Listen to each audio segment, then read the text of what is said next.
Hello नमस्कार दोस्तों, स्वागत है आपके अपने यूट्यूब चैनल मेहरा क्लासेस में। और आप देख रहे हैं एमपी गेस्ट फैकल्टी 2022-23। और ये दोबारा एक बार फिर से इसके फॉर्म भरना स्टार्ट होने वाले हैं।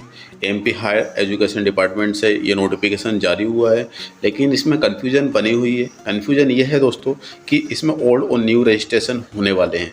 तो जिसकी प्रोफाइल पहले से ही कंप्लीट है, रजिस्ट्रेशन और वेरिफिकेशन क्या, उनको भी एक बार फिर से अपनी प्रोफाइल को अनलॉक करके अद्यतन करके और फिर से वेरिफिकेशन कराना होगा। तो ये थोड़ी सी कन्फ्यूजन बनी हुई है।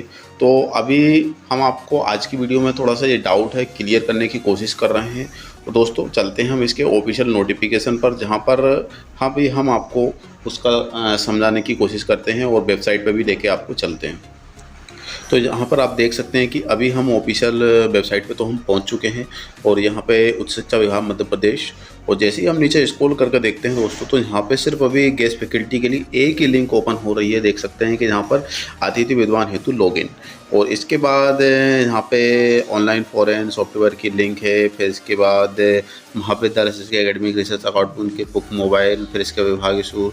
तो यहाँ पे सिर्फ एक ही लिंक ओपन हो रही है। और यदि हम इसी लिंक पर क्लिक करते हैं अतिथि विद्वान हेतु लॉगिन, तो यहाँ पर आप देखेंगे दोस्तों कि अतिथि विद्वान हेतु लॉगिन, अतिथि विद्वान की दिनांक 5/3/2022, जो पहले की जो डेट शो हो रही थी दोस्तों, मतलब जो पहले एक बार अभी 2022 में मार्च के अकॉर्डिंग में, तो ये भर्ती पहले भी निकली हुई थी। तो ये उसमें यहाँ पे जो डेट्स हो रही है 21-22, अभी वही डेट्स हो रही है। तो अभी इसमें वेबसाइट पे तो कोई अपडेट नहीं हुआ है। यहाँ पे आप देख ही सकते हैं कि ये लिंक पहले वाली ही दिख रही है।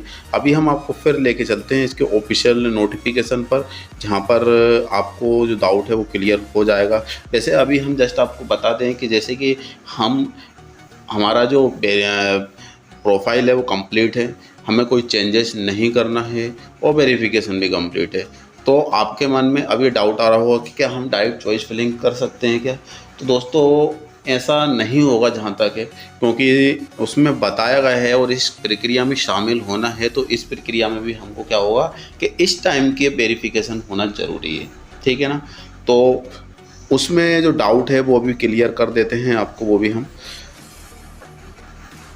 तो यहाँ पे आप देखेंगे कि शासकीय महाविद्यालय में कार्यभार के आधार पर अतिथि विद्वान की जानकारी अद्यतन करना, ये पॉइंट हमारे लिए बिल्कुल काम का नहीं है।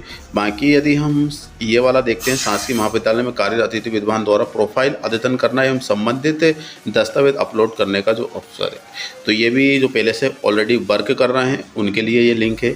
और थर्ड नंबर पर आप देख सकते हैं, शासकीय महाविद्यालय में कार्यरत अतिथि विद्वान द्वारा प्रोफाइल एवं संबंधित अपलोड दस्तावेज का सत्यापन करना। यदि वो पहले से काम कर रहे हैं, कुछ चेंजेस करना चाहते हैं, तो उनका वेरिफिकेशन होगा। और वो डेट है 25/7/2022 से लेकर 28, मतलब 4 दिन के लिए उनके पास टाइम रहेगा। साथ में आप चौथे नंबर पर देख सकते हैं कि शासकीय महाविद्यालय में कार्यभार के आधार पर आवश्यक अतिथि विद्वान की संख्या की मांग के अनुसार पेशेवार नवीन आवेदन प्राप्त किए जाएंगे। तो यहाँ पे नवीन आवेदन प्राप्त किए जाएंगे। अब नवीन कौन से होंगे?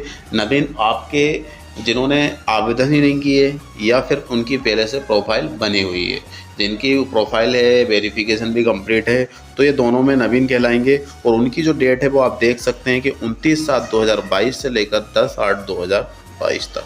यहाँ पे साफ साफ लिखा है कि आधार पर आवश्यक अतिथि विद्वान की संख्या की मांग के अनुसार विषयवार नवीन आवेदन प्राप्त किए जाएंगे।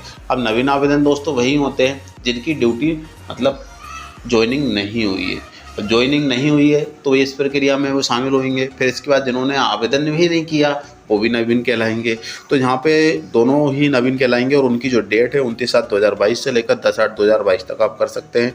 पूर्व पंजीकृत एवं सत्यापित आवेदक द्वारा प्रोफाइल अद्यतन करना एवं संबंधित अपलोड दस्तावेज का सत्यापन अग्रणी महाविद्यालय के कराने का जो अवसर है।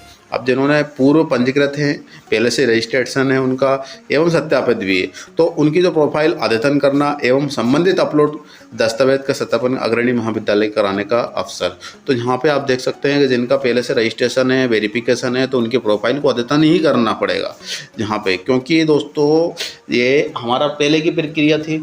अब ये शेड्यूल बना हुआ है दूसरा, तो उसमें भी हमारा वेरिफिकेशन कराना होगा, ठीक है ना। मतलब प्रोफाइल को अनलॉक करोगे, अनलॉक करने के बाद उसमें चेंजेस करना है जो भी, तो उसके बाद उसका वेरिफिकेशन लेटेस्ट होना चाहिए। जैसे कि नहीं होता, जैसे कि रिन्यू होता है, उसी टाइप से हमारी जो प्रोफाइल है रिन्यू मेन्यू टाइप की हो जाएगी और उसका भी वेरिफिकेशन कराना होगा। और वो उसकी जो डेट है वो आप देख सकते हैं कि यहाँ पे प्राने का अवसर है वो 29/7/2022 से लेकर 10/8/2022 तक। महाविद्यालय द्वारा कार्यभार के आधार पर रिटर्न रिक्त पदों पर सत्यापित आवेदकों का विकल्प करने का जो अवसर है वो 12/8/2022 से लेकर 12/8/2022 तक, सॉरी 18/8/2022 तक, है ना। आपको यहाँ पे चॉइस फिलिंग होगी और इसके बाद आवेदन के विकल्प अनुसार अतिथि विद्वानों की वरीयता के आधार पर महाविद्यालय में आवंटित एक जो आने वाला है वो 20/8/2022 को होगा। अतिथि विद्वानों को आवंटित महाविद्यालय में कार्यभार ग्रहण करने का जो अवसर है 20/8/2022 से लेकर 25/8/2022 तक आप जिस भी कॉलेज में आपका नाम आता है उस कॉलेज में रिपोर्टिंग करना होगा। साथ में महाविद्यालय इस तरह से कार्यभार ग्रहण कर चुके अतिथि विद्वानों की पोर्टल पर ज्वाइनिंग दर्ज करना वो 20/8/2022 26/8/2022 तक आप ज्वाइनिंग दर्ज कर सकते हैं पोर्टल पर। तो ध्यान रखना दोस्तों कि इस प्रक्रिया में जिसका पहले से रजिस्ट्रेशन है, वेरिफिकेशन है और वेरिफिकेशन होने के बावजूद भी आपको अपनी प्रोफाइल को अनलॉक करके फिर से वेरिफिकेशन कराना होगा, ठीक है ना। यदि आपको ये डाउट आता है और है तो आप सिंपल सी बात है कि एक तरीका है इसका कि आप अनलॉक भी मत कीजिएगा और आपके पास जो रजिस्ट्रेशन होगा अपने अपने प्रोफाइल का तो वो ले जाना है। और इसके बाद आपको क्या करना होगा कि सारे डॉक्यूमेंट्स के साथ आपको पहुंच जाना है वेरिफिकेशन सेंटर पर। अब वो वहाँ पर क्या बोलेंगे एक दिन के लिए आप समझ जाना, यदि कुछ गलती होती है तो आप बिल्कुल उसी से समझ में आ जाएगा और नहीं तो फिर आपको बता दिया जाएगा कि आपके प्रोफाइल को पहले अनलॉक करना है वो, फिर इसके बाद वेरिफिकेशन कराना होगा। तो ध्यान रखना इस बात का कि वेरिफिकेशन तो जहाँ तक है दोस्तों कराना ही होगा, ठीक है, क्योंकि उनके पास ये शेड्यूल बन जाएगा कि हाँ इस टाइम पे इसका वेरिफिकेशन हो चुका है। और यदि गलती से हमने वेरिफिकेशन नहीं कराया तो हमारे लिए यदि चॉइस फिलिंग का ऑप्शन नहीं आया तो ये अच्छी खासी हमारे साथ चोट हो सकती है। तो इस बात का ज़रूर ध्यान रखना। डाउट है क्योंकि इसमें ऐसा नहीं दिया गया है कहीं भी कि भाई आपको वेरिफिकेशन नहीं कराना पूर्व पंजीकृत वालों को, तो अभी क्लियर नहीं है, वेबसाइट पर भी अभी इसकी लिंक ओपन नहीं हुई है।